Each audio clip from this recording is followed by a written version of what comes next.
Section 11. The Light of Amida Buddha. The whole Section 11 should be read in connection with my explanation of the 12th vow, where Bodhisattva Dharmakara promised that his light as a Buddha will be infinite. Now Shakyamuni himself speaks about the light of Amida Buddha, praising it as supreme among the lights of all Buddhas, and describing it as having 12 special characteristics, corresponding to 12 names. Quote, "The majestic light of Buddha Amitayus, or Amida, is the most exalted. No other Buddha's light can match his. The light of some Buddhas illuminates 100 Buddha lands, and that of others 1,000 Buddha lands. Briefly, that of Amitayus illuminates the eastern Buddha lands, as numerous as the sands of the Ganges River. In the same way, it illuminates the Buddha lands in the south, west, and north, in each of the 4 intermediate directions, and above and below. For this reason, Amitayus is called by the following names: the Buddha of infinite or immeasurable light, the Buddha of boundless light, the Buddha of unhindered light, the Buddha of incomparable or unequaled light, the Buddha of light that is Lord of blazing light, the Buddha of pure light, the Buddha of the light of joy, the Buddha of the light of wisdom, the Buddha of uninterrupted light, the Buddha of inconceivable light, the Buddha of inexpressible light, and the Buddha of light surpassing the sun and moon." End quote. The above passage shows the fulfillment of the 12th vow. Shinran Shonin explained these 12 features of Amida's light in his work, The Virtue of the Name of Amida Tathagata. Let us see what he said. 1. Infinite or immeasurable light. Shinran explained this aspect by quoting the Contemplation Sutra and Master Genshin. Quote, "Concerning immeasurable or infinite light, the Contemplation Sutra states, the Buddha of immeasurable or infinite light possesses 84,000 features. Each feature possesses 84,000 marks. Each mark gives forth 84,000 beams of light. Each beam of light shines everywhere throughout the worlds of the 10 quarters, grasping and never abandoning sentient beings of the Nembutsu." Regarding this light, the master of Eshin Genshin states, "Each feature gives forth 705 kotis and 6 million beams of light and appears resplendently ablaze. Such is the light given forth by each feature. Know how much greater the light given forth by all the 84,000 features must be. Because of the greatness of the number of beams of light, the expression immeasurable or infinite light is used." End quote. The beams of light emanating from the features and marks of Amida's transcendental body are impossible to calculate, and all numbers given above are just a way to express this impossibility. Thus there is no end to the light manifestations, and nothing can equal its greatness. This is why it is called immeasurable or infinite. 2. Boundless light. Shinran explained, quote, "Concerning boundless light, because immeasurable or infinite light thus illumines the 10 quarters without bound or limit, the expression boundless light is used." End quote. Each and every place of samsara is touched by Amida's light, just not all sentient beings can benefit from it due to their closed minds. However, Amida's light will be sent constantly towards all, until all become open and entrust to him. 3. Unhindered light. If clouds or any objects come between the light of the sun or the moon and us, then we cannot see it. But the light of Amida Buddha is not obstructed by anything material, mental, or spiritual. Between our universe, or Saha world, and the Pure Land, there is a distance impossible to describe in human language. Many worlds, with their myriad universes, each containing their respective 6 realms of hells, pretas or hungry spirits, animals, humans, demigods or asuras, and gods, are found between us and the Pure Land. However, none of these are obstacles to the light of Amida Buddha, no matter if they are physically far from his Pure Land, or that we have myriads of layers of ignorance, blind passions, and karmic evil. Amida's light is always here, available to all beings equally, but only those who open their hearts and minds to him can benefit from it. Shinran explained, quote, "Next, concerning unhindered light, with the light of the sun or moon, when something has come between, the light does not reach us. Amida's light, however, being unobstructed by things, shines on all sentient beings. Hence the expression, Buddha of unhindered light. Amida's light is unhindered by sentient beings' minds, of blind passions and karmic evil.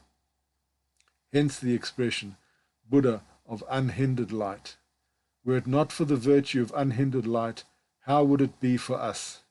It is taught that 100,000 millions of triple thousand-fold worlds lie between the world of perfect bliss or the Pure Land and this Saha world. In each of the triple thousand-fold worlds there are fourfold encircling iron mountains, the lowest equal in height to Mount Sumeru. Next, there are encircling iron mountains about each small thousand-fold world, reaching the sixth heaven of the realm of desire in height. Next, there are encircling iron mountains about each middle thousand-fold world, reaching the heaven of the first stage of meditation of the realm of form in height. Further, there are encircling iron mountains about each great thousand-fold world, reaching the heaven of the second stage of meditation in height. Thus, if Amida were not Buddha of unhindered light, the light would not pass through even a single world, not to speak of 100,000 million. Because the light of the Buddha of unhindered light is unhindered in shining through such inconceivable mountains and grasping sentient beings of Nembutsu, the expression unhindered light is used." End quote. In fact, Amida's Pure Land, being an enlightened place, is completely outside of samsara, and so we can say that all unenlightened realms and their causes stand between us and the Pure Land. Inside we have the karmic seeds of rebirth in any of the samsaric realms, and these do manifest outside of us as solid projections of inner causes. Inside or outside thus constitute the two faces of the same coin, or the two aspects of the same samsaric dream, in which we and all sentient beings are drowned forever, without any chance to escape by ourselves. However, Amida's light penetrates this inner and outer samsaric delusion, and its magical display of universes and worlds. Once this light is accepted into our minds and hearts through faith or shinjin, and the nembutsu of faith, we are saved as we are, because no inside or outside darkness can resist Amida's unhindered light. As Shinran explained, quote, "The reason for the expression unhindered light is that it is not obstructed or impeded by the minds of karmic evil and blind passions of all sentient beings of the 10 quarters. In order to clarify and to bring us to know that the light of Amida surpasses conceptual understanding, the expression I take refuge in the Tathagata of unhindered light filling the 10 quarters is used. You should understand that Buddha of unhindered light is spoken of thus in order to indicate that this Buddha seeks to save all beings unhindered by their being wretched and evil." End quote. 4. Inconceivable light, and 5. Inexpressible light. Shinran explained, quote, "Concerning Buddha of inconceivable light, even Shakyamuni Tathagata taught that the virtue of the light of Amida Tathagata cannot be comprehended. Because it cannot be comprehended, the expression Buddha of inconceivable light is used. Next, concerning inexpressible light, Shakyamuni states that the virtue of the Buddha of inconceivable light is difficult to expound fully. It means that words cannot describe it. For this reason, the expression inexpressible light is used. Thus, Master Tanwan, in Gathas in Praise of Amida Buddha, combining Buddha of inconceivable light and Buddha of inexpressible light, states, "I take refuge in the Buddha of inconceivable light." With one's own mind of self-power, it is impossible to reach the land of the Buddha of inconceivable light. It is taught that only by faith or shinjin, that is other power, does one reach the land of the Buddha of inconceivable light. The person of shinjin aspiring to be born in that land possesses inexpressible, inexplicable, and inconceivable virtues that cannot be thought or described. Hence the expression, Buddha of inconceivable light.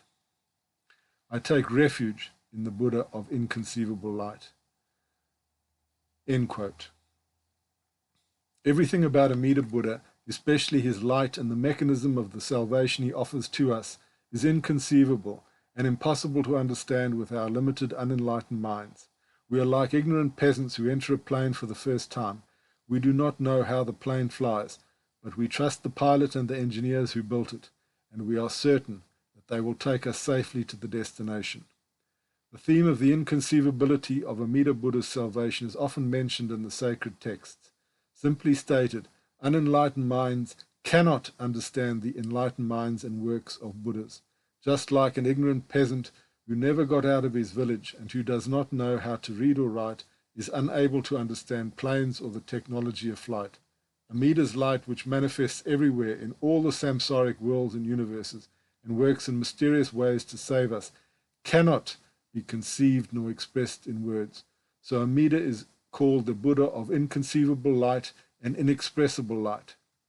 Just like ignorant peasants who trust the pilot even if they do not understand how the plane flies, we should have faith in Amida and trust that his light will destroy the darkness of our evil karma, even if we do not know, like a Buddha knows, the exact way in which he will do that. When one has faith or shinjin in Amida, that is, accepts or encounters Amida's light, he receives inexpressible, inexplicable, and inconceivable virtues. This is called the transference of merit from Amida to the devotee, and it has two aspects. One, it helps one to be born in the Pure Land after death, where he attains Buddhahood, and two, makes him capable of returning as a Buddha to the samsaric worlds to work for the salvation of all beings. This again is inconceivable. How can people who are still blinded by ignorance and filled with evil passions receive the karmic merits and virtues of Amida and be born in his Pure Land? It sounds fantastic, but it is true. This is why Amida's light, which constantly works upon us, helping us to entrust to him, and which destroys the evil seeds of our karma, is truly inconceivable. 6. Light of Purity. Shinran explained, quote, next, concerning light of purity, it is light that Dharmakara Bodhisattva attained through becoming free of thoughts of greed. There are two kinds of greed, lustful greed and greed for things. It is light attained by becoming free of these two kinds of greed. It is light for eliminating the defilements and impurities of sentient beings. It is for sweeping away the evil of lustful greed and greed for things. Hence the expression, light of purity is used. End quote.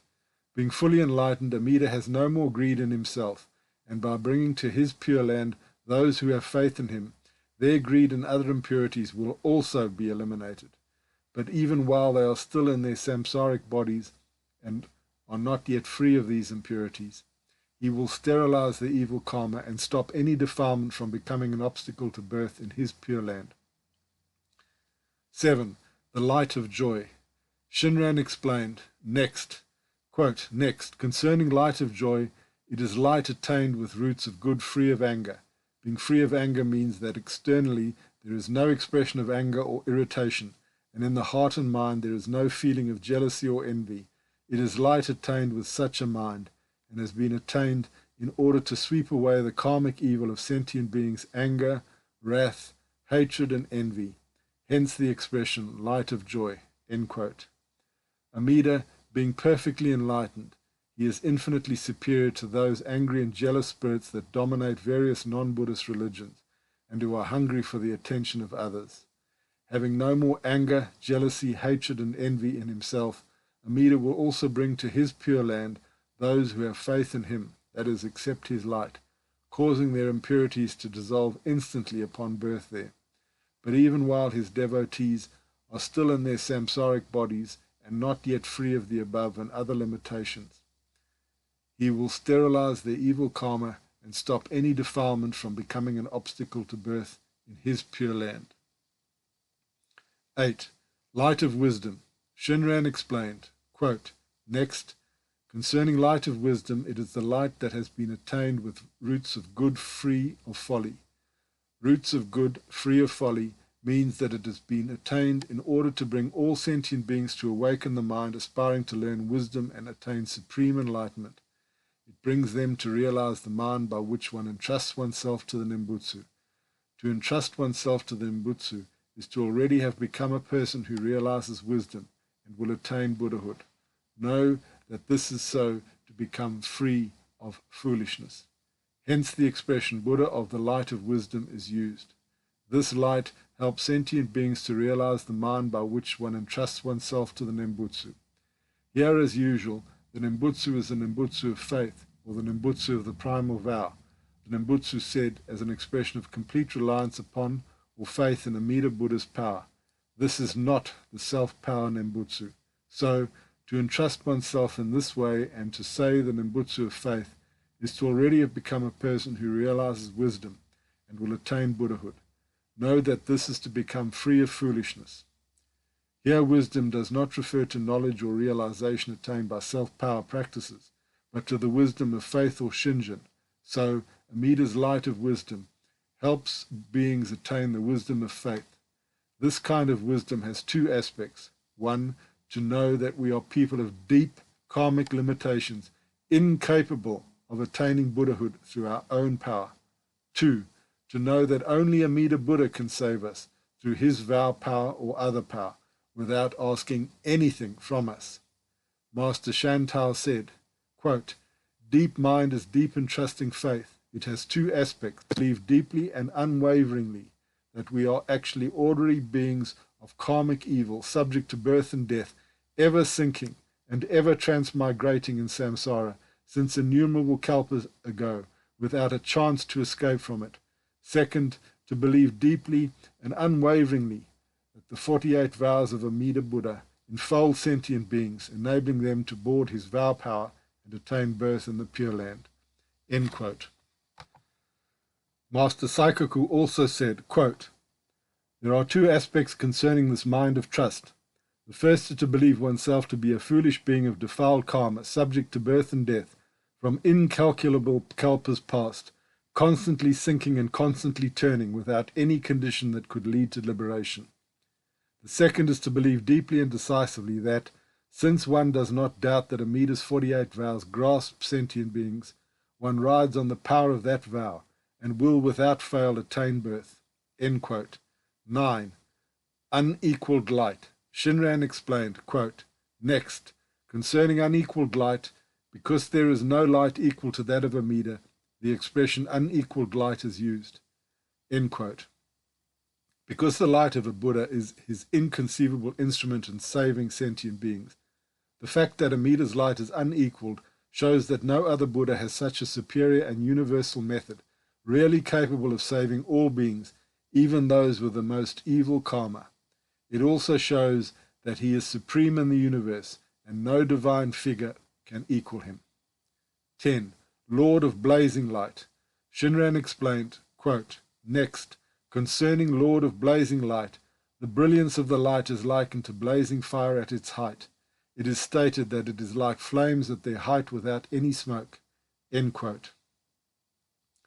Amida's light is like an all-powerful fire, which burns the karmic seeds of beings who entrust to him, causing them to never be born again in the samsaric states of existence. No trace or no smoke of their karma is left, and so they are brought to his Pure Land immediately after death. 11. Uninterrupted Light. Shinran explained, quote, "Next, concerning uninterrupted light, this light shines without discontinuance and without cessation." End quote. This is not a single moment when Amida stops sending his light towards all sentient beings drowned in samsara. There is not a single moment when Amida stops sending his light towards all sentient beings drowned in samsara. Being fully focused on each and every one of us, Amida is constantly present everywhere, trying to bring us under the influence of his saving light. 12. Light surpassing the sun and moon. Shinran explained, quote, "Surpass means that the light of Amida excels that of the sun and moon. In order to bring us to know that it excels and transcends all other light, the expression surpasses the sun and moon is used." End quote. No samsaric light, which arises in dependence on various worldly causes and conditions, can equal Amida's light, which is enlightened and free. emanated from his perfect wisdom. To encounter or see Amida's light. After describing the 12 lights of Amida Buddha, Shakyamuni continues, quote, if sentient beings encounter his light, their 3 defilements are removed. They feel tenderness, joy, and pleasure, and good thoughts arise.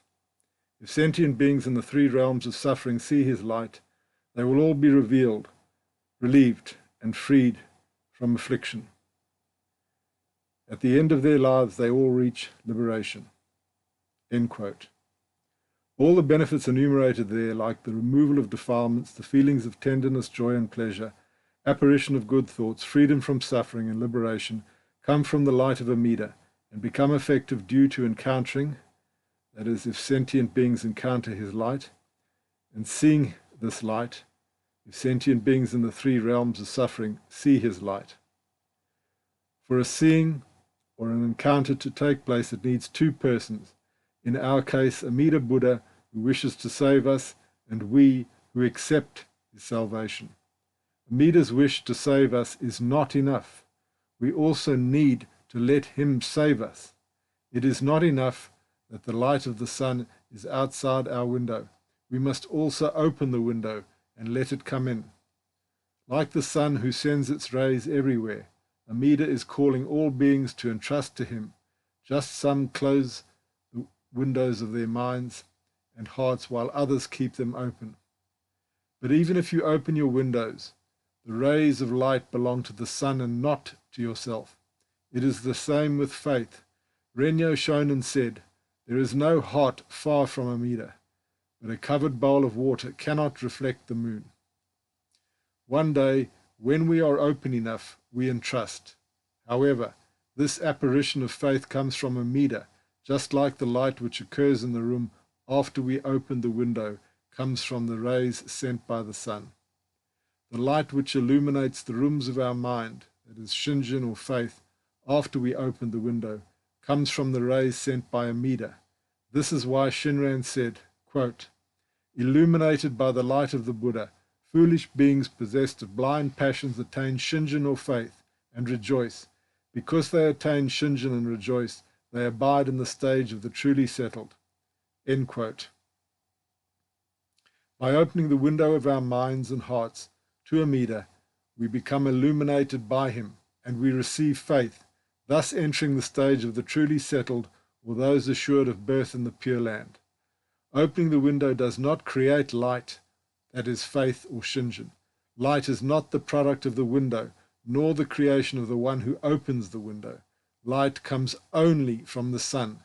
Thus, according to the logic of Shinran, faith itself and the effects of faith, which he called the 10 benefits in this life, come from Amida and are the result of encountering his light. The passage above from the larger sutra refers to some of these benefits. I will explain them in the following lines.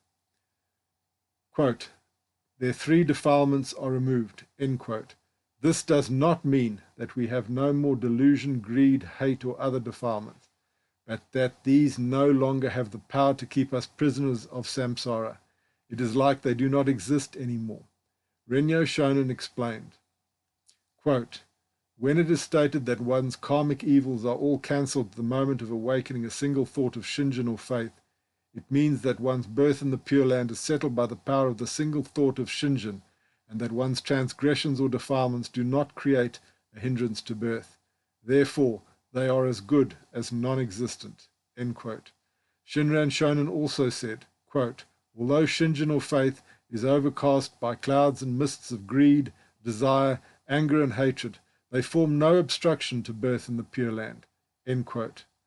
The following verses by Shinran suggest that to see Amida Buddha's light does not mean a seeing or perceiving in the physical or supernatural sense, as this would be impossible due to our karmic limitations or evil passions, but an encounter of faith in which we are not discriminated against due to our evil passions.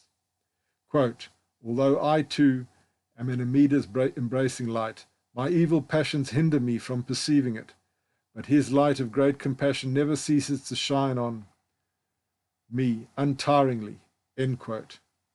Although we cannot perceive it with our unenlightened eyes, Amida's light that we accepted in our minds and hearts through faith or Shinjin always shines upon us, keeping us in its safe embrace. Quote, my eyes being hindered by blind passions, I cannot perceive the light that grasps me, yet the great compassion without tiring illumines me always.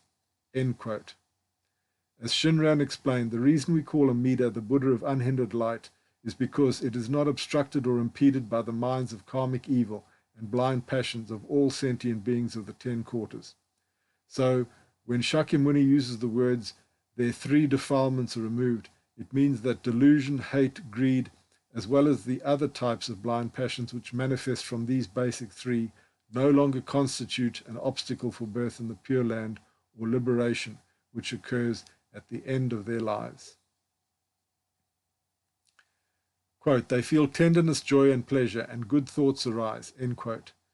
These words are related to the 33rd vow of Amida, which I already explained in the section on the 48th vow.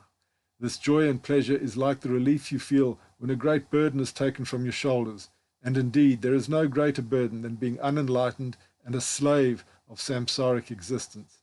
The burden of your liberation is carried by Amida Buddha, who already walked the path for you. Anybody who carries a great burden is happy when that is taken away from him. So you can be happy or feel relief when you first entrust to Amida Buddha, that is, when you encounter his light, if attaining Buddhahood or final liberation from birth and death is the most important matter for you. However, this does not mean that hour to hour, minute to minute, second to second, you will think about Amida or feel a continuous joy as to jump in the air. Our lives are in such a way that we can always be overwhelmed by daily problems and worries. But it is okay. It is simply okay to be like this. We are not compelled to always jump with joy because we are saved by Amida. Despite this, the salvation of Amida is always present, as our simple faith in him remains with us since we first received it in our hearts. We can also compare the situation with that of being in prison. Just imagine that somebody you trust assures you that you will be released in 1 year. That 1 year in which you are still in prison is of course difficult, but you also know for sure that your day of freedom will soon come. So you are able to feel relief and joy, remembering your assurance, no matter how hard your everyday life in prison still remains. As Shinran explained, quote, joy, or kangi, means to rejoice beforehand at being assured of attaining what one shall attain. End quote. It is important to understand that the joy, tenderness, and pleasure mentioned here in section 11 of the Sutra is a kind of relief at knowing that you will attain birth in the Pure Land at the end of your physical body, and not a constant ecstasy, happiness, serene state of mind, or something like that. We know we are assured of the attainment of nirvana when we die, and we are born in the Pure Land. But until then, we remain ordinary beings filled with attachments to our bodily existence. Thus, even if our everyday sorrows, difficulties, and attachments cover the sky of faith, we know deep inside that we are assured of Amida's salvation, and the suffering of samsara will not last long for us anymore. The good thoughts that arise out of entrusting to Amida Buddha, that is, encounter, see his light, refer especially to thoughts of faith. Encountering Amida's light does not mean attainment of perfect enlightenment in one's present body, so it does not mean we will always have pure thoughts. However, if we entrust to Amida, that is, encounter or see his light, we think of him. We know that our sufferings in samsara will soon be over, and we are grateful for being saved so easily. We might also think of helping others receive faith. Good thoughts arise also means that, as persons of faith, we can sometimes transform an unpleasant experience into an opportunity to understand that unfortunate events are the effects of our karma, using them to become more aware that this is samsara, the world of suffering, from which we must escape once and for all through birth in the Pure Land. Bad events in our lives can thus be transformed through the light of Amida into useful ones, useful for our understanding and for our deepening of our faith in him. Quote, if sentient beings in the 3 realms of suffering see his light, they will all be relieved and freed from affliction. At the end of their lives, they all reach liberation. End quote. The sentence above is very clear. Seeing Amida's light or receiving faith happens in this samsaric life.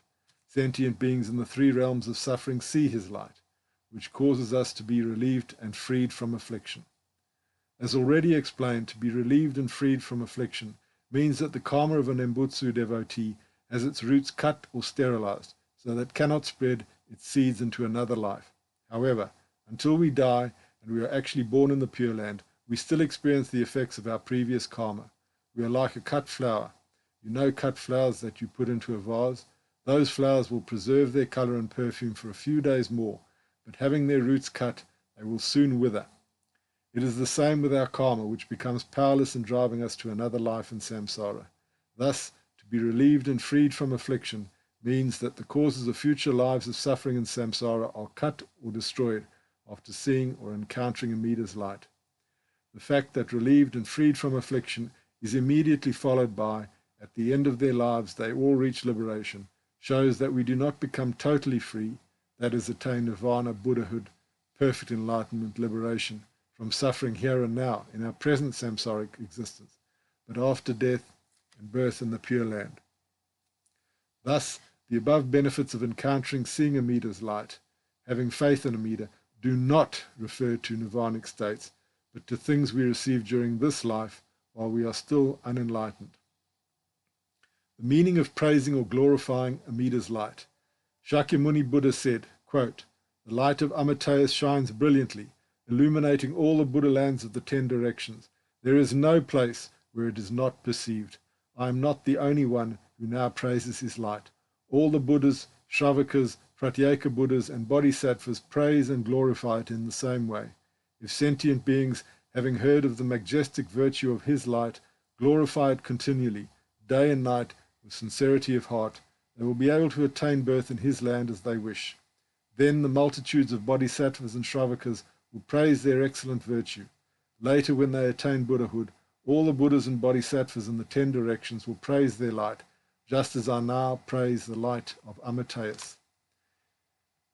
End quote. The Buddha continued, quote, "The majestic glory of the light of Amitayus could not be exhaustively described, even if I praised it continually, day and night, for a period of 1 kalpa." End quote. This fragment is clearly related to the 17th vow of Amida, where he promised that his name will be praised and glorified by all Buddhas in the 10 directions. I have already explained this vow in the section on the 48 vows. To praise Amida's name is to praise him and his method of salvation. Amida's light is his name because he is called the Buddha of infinite light and infinite life. Thus, Amida's light and name are one, and so to praise his name is to praise his light. The majestic glory of this name and light is impossible to describe, even by Shakyamuni himself. Because the goal of all Buddhas is to save, that is to bring to Buddhahood, all beings, they realize that the only one among them who has the best method to fulfill this goal is Amida to bear witness to him, praise his name, and encourage us to say it in faith. Quote, "Illuminating all the Buddha lands of the 10 directions," end quote, means that all beings, no matter their spiritual capacities, even the lowest of the low, the karmic situation they are in, or the samsaric plane of existence they were born into, can be saved if they entrust to Amida. The light of this Buddha is so infinitely powerful that no physical or karmic obstacle can resist it. Quote, "There is no place where it is not perceived," end quote, means that there is no plane of existence where beings cannot entrust to Amida and be saved if they become open to him. Unlike other Buddhas, Amida's method makes absolutely no distinction between the good and the evil. The only thing we should do is hear about this easy method of salvation from a good teacher. Quote, "Having heard of the majestic virtue of his light," end quote, entrust to Amida, say his name in faith, quote, "glorified continually day and night with sincerity of heart," end quote, and wish to be born in his Pure Land, quote, "as they wish," end quote. And the result will be that we will actually be born there after death, quote, "will be able to attain birth as they wish," end quote. To glorify it continually day and night means that we should say the Nembutsu all our life, in any circumstance, without regard to place, time, day and night, or state of mind. With sincerity of heart means that the basis of our saying of the name should be in the entrusting heart or shinjin, or faith. Saying the Nembutsu of faith, the Nembutsu of the primal vow, is to praise Amida's light, because Namo Amida Butsu means, I entrust, I pay homage to Amida Buddha, who is the Buddha of infinite life, or Amitabha, and infinite life, or Amitas. As I already explained, the word Amida is the combination of Amitabha and Amitas. Besides using the 6-character name, Namo Amida Butsu, Shinran also used 2 other versions of the Nembutsu, with 9 characters, Namo Fukashigi Konyai Rai, homage to the Tathagata of Inconceivable Light, and with 10 characters, Kamiao Jinji Pomu Geiko Nyao Rai, homage to the Tathagata of Unhindered Light pervading the 10 quarters. So it is clear that saying Amida's name is actually praising or glorifying his light. Because we entrust and say Amida's name in faith, we will be praised by all the enlightened ones. Then the multitudes of bodhisattvas and shravakas will praise their excellent virtue. The bodhisattvas mentioned here are in fact Buddhas who manifest as bodhisattvas. I already explained this category of bodhisattvas in the 2nd chapter, the qualities of bodhisattvas in the audience, so please check that again if you need to. We do not have special virtues accumulated through personal power, but by entrusting ourselves to Amida, we receive his karmic merits, thereby enabling us to be born in his pure land. These merits will always belong to Amida, but they work within us and push us irreversibly towards his pure land. We are praised by all the enlightened ones because they see that we follow their encouragement. We, the Buddhas of the 10 directions, praise Amida's name, and you should too say it in faith and aspire to be born in his pure land. So, after seeing us doing what they told us to do, they praise us and are happy with our dedication. If one has a great master and faithfully follows his instructions, then the master's glory and virtue will reflect on the disciple, even if the disciple is not the same with the master. It is the case with us who follow exclusively the requirements of Amida's primal vow and say his name in faith. We are not Buddhas yet, but all Buddhas praise our dedication towards Amida.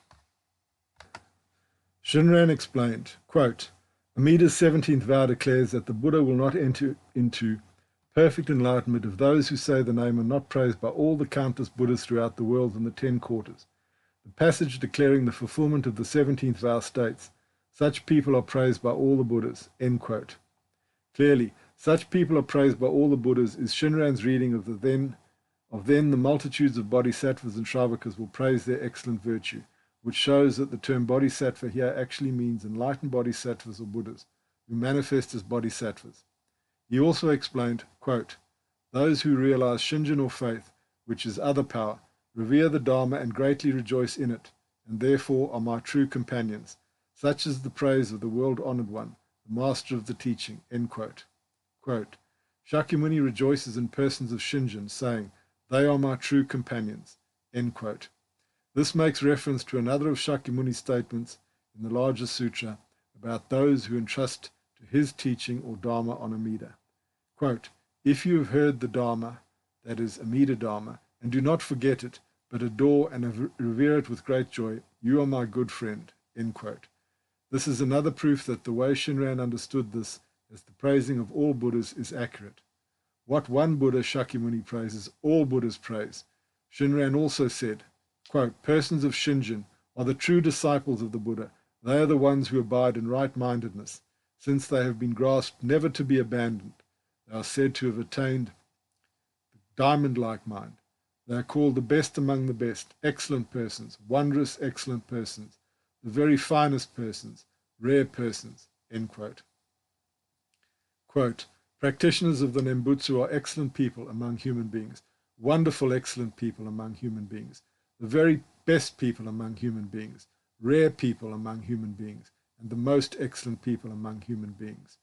If ordinary people, whether good or evil, hear the Dharma and trust Amida's universal vow, Shakyamuni praises them as humans of great and superior understanding. Such people are called white lotus flowers, end quote. Such praising by the Buddhas happens during the present life of those who entrust to Amida, when they are still unenlightened. After they are born in the Pure Land where they attain Buddhahood, their light as Buddhas will also be praised in the same way Shakyamuni and all Buddhas praise the light of Amida. Quote, later, when they attain Buddhahood, all the Buddhas and Bodhisattvas in the 10 directions will praise their light, just as I now praise the light of Amitas or Amida, end quote. If now the light of Amida is praised as supreme in the universe, capable of reaching everywhere and saving everybody without being obstructed by anything, and if our light as future Buddhas in the Pure Land will be praised exactly like that of Amida, then it means we will attain the same perfect enlightenment and the same perfect means of saving others as Amida Buddha himself. This is wonderful and impossible to understand with our present limited minds. There are 10 important footnotes to section 11, the light of Amida Buddha. The first important footnote states that besides these 12 names representing 12 lights, Shinran mentioned another 25, that is 37 names in total. Quote, Amida is called 1. Immeasurable or infinite light, 2. True and real light, 3. Boundless light, 4. Enlightenment of non-discrimination, 5. Unhindered light, 6. Beyond conception, 7. Unequaled light, 8. Ultimate shelter, 9. Lord of blazing light, 10. Great one, worthy of offerings, 11. Light of purity, 12. Light of joy, 13. Great consolation, 14. Light of wisdom, 15. Uninterrupted light, 16. Inconceivable light, 17. Inexpressible light, 18. Light that surpasses the sun and moon, 19. One who is without equal, 20. One of the vast assembly, 21.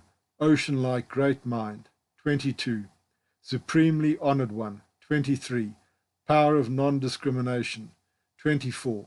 Power of the great mind, 25. Inexpressible Buddha, 26. Bhagavat, 27. One of the whole, 28. Pure one who broadly grasps all beings, 29. Honored one beyond conceptual understanding, 30. One of the Bodhi tree, 31. Truly immeasurable one, 32. Music of purity, 33. Store of virtues fulfilled through the primal vow, 34. One imbued with purity, 35. Treasury of virtues, 36. Ultimately honored one, 37. Inconceivable light. End quote. The second important footnote states, according to the Buddhist teaching, there are an infinite number of world systems where rebirth takes place. These were classified into 3 categories. 1. One small universe, which is traditionally called a small 1,000 world.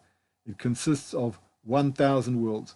Each single world, sometimes called a Sumero world, contains the various realms or dimensions of hell's hungry ghosts, animals, humans, asuras, and gods. 2. One middle universe, which is traditionally called a medium 1,000 world. It consists of 1,000 small universes, or 1,000 small 1,000 worlds. 3. One large universe, which is traditionally called a great 1,000 world. It consists of 1,000 middle universes, or 1,000 medium 1,000 worlds. These various worlds pass through endless cycles of formation, existence, destruction, and annihilation, after which they are again formed, come into existence, are destroyed, annihilated, and so on. The 4 periods of cyclic changes are called kalpas. 1. Period or kalpa of formation or generation. 2. Period or kalpa of duration or existence. 3. Period or kalpa of destruction. 4. Period or kalpa of annihilation. Each of these periods lasts 20 medium or intermediate kalpas. 4 periods of 20 medium kalpas each is 20 medium kalpas. 80 medium kalpas is 1 great kalpa. So one cosmic cycle composed of the 4 periods above is called 1 great kalpa. One Buddha may assume responsibility for the spiritual care of one large universe, a great 1,000 world, which then becomes that Buddha's field of action or Buddha field. This is also called a Buddha land, the one large universe in which we ourselves live together with many kinds of visible, invisible, and non-human beings is called Saha. The sutras say that an infinite number of such large universes or Buddha lands exists in the 10 directions. As they are inhabited by beings in various stages of spiritual development, it should not be confounded with the Pure Land or Sukhavati, which is an enlightened realm outside of samsara, manifested by Amida Buddha. The third important footnote states, the samsaric worlds are divided between 1, the world of desire with hells, animals, humans, asuras, and some gods; 2, the world of form with highly evolved gods; and 3, the world of non-form with gods who have no specific form and dwell constantly in pleasure, provided by concentrated states of mind. For a detailed explanation, see chapter Samsara is Suffering from my book, The 4 Profound Thoughts Which Turn the Mind Towards Amida Dharma. The fourth important footnote refers to the paragraph, Amida, being perfectly enlightened, is infinitely superior to those angry and jealous spirits that dominate various non-Buddhist religions and who are hungry for the attention of others. See my explanations on the powerful pretas or hungry spirits or ghosts who wish to dominate other beings through religion, from my book, The 4 Profound Thoughts Which Turn the Mind Towards Amida Dharma. The fifth important footnote refers to the paragraph, like the sun who sends its rays everywhere, Amida is calling all beings to entrust to him. Just some close the windows of their minds and hearts, while others keep them open. But even if you open your window, the rays of light belong to the sun and not to yourself. It is the same with faith. Renyo Shonin said, quote, there is no heart far from Amida, but a covered bowl of water cannot reflect the moon. End quote. It is said that Zen master Ikkyo sent the following koan to Master Renyo. Quote, Amida has no mercy, since Amida only saves those who say his name. End quote. Master Renyo answered him with the poem, quote, there is no heart far from Amida, but a covered bowl of water cannot reflect the moon. End quote.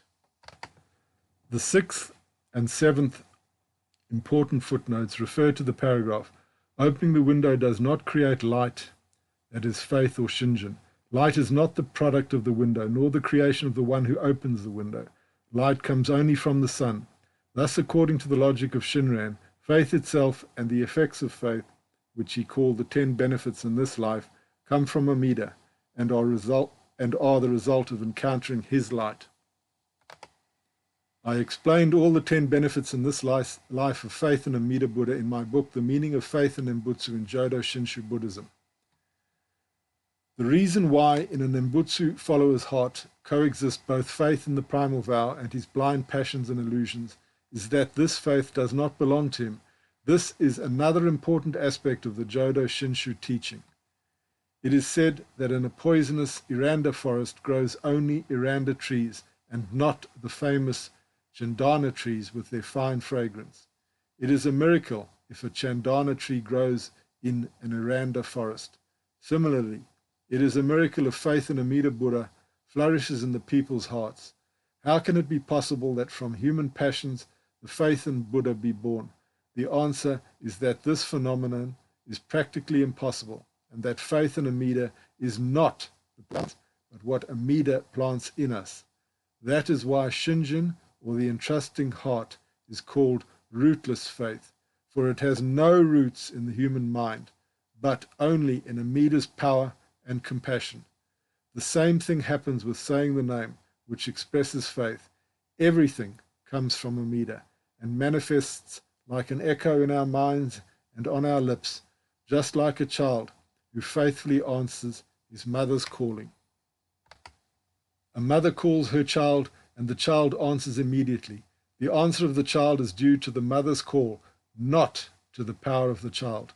In the same way, faith is not our own creation, but the natural answer to the call of Amida Buddha, the compassionate mother of all beings.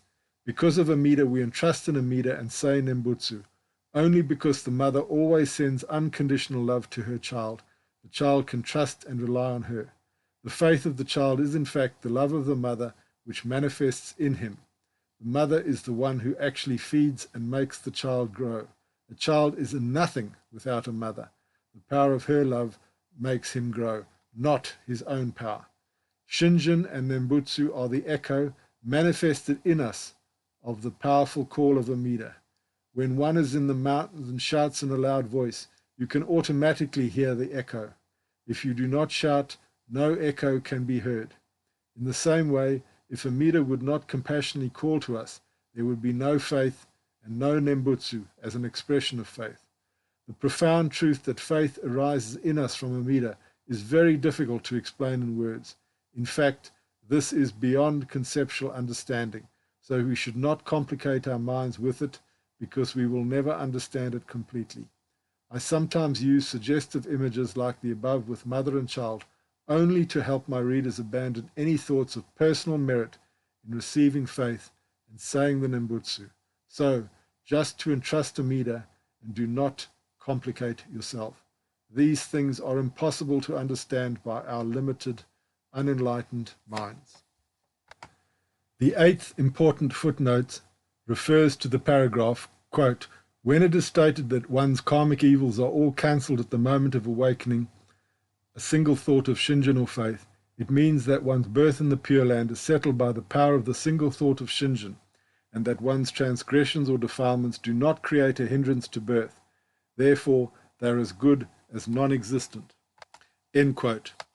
Birth here refers to birth in the Pure Land.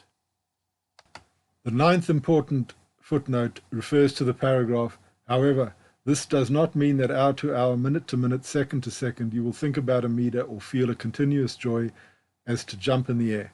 Our lives are in such a way that we can always be overwhelmed by daily problems and worries. But it is okay. It is simply okay to be like this. We are not compelled to always jump with joy because we are saved by Amida. Despite this, the salvation of Amida is always present, as our simple faith in him remains with us since we first received it in our hearts. I usually explain that faith once received becomes like breathing, always being there, although you do not always express it consciously. We do not always feel our breathing, but this does not mean that breathing does not exist. Sometimes we feel it better when, for example, we are fascinated by the clear air of the mountains, or beautiful morning, and we take long and deep breaths, while some other time we are too hurried and busy in our daily life to concentrate on it. But the breath has always been there with you since you were born, being a part of yourself, just you do not express it consciously every minute. The same applies to faith and Nembutsu. The faith is there inside you since the first time you entrusted in Amida Buddha and you have become a person of faith.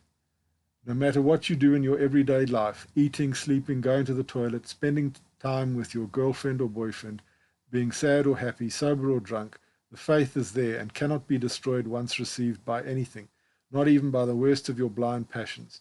From time to time you remember that you're accepted as you are and saved by Amida Buddha. Feel again the relief of somebody who no longer needs to rely on himself to attain freedom from birth and death. And so you express this faith and say, thank you to Amida, with Namo Amida Butsu. The 10th and final footnote of section 11 refers to, quote, persons of Shinjin are the true disciples of the Buddha, end quote. Read the chapter, The True Disciple of Amida and All Buddhas, from my book, The Meaning of Faith and Nembutsu in Jodo Shinshu Buddhism, page 221.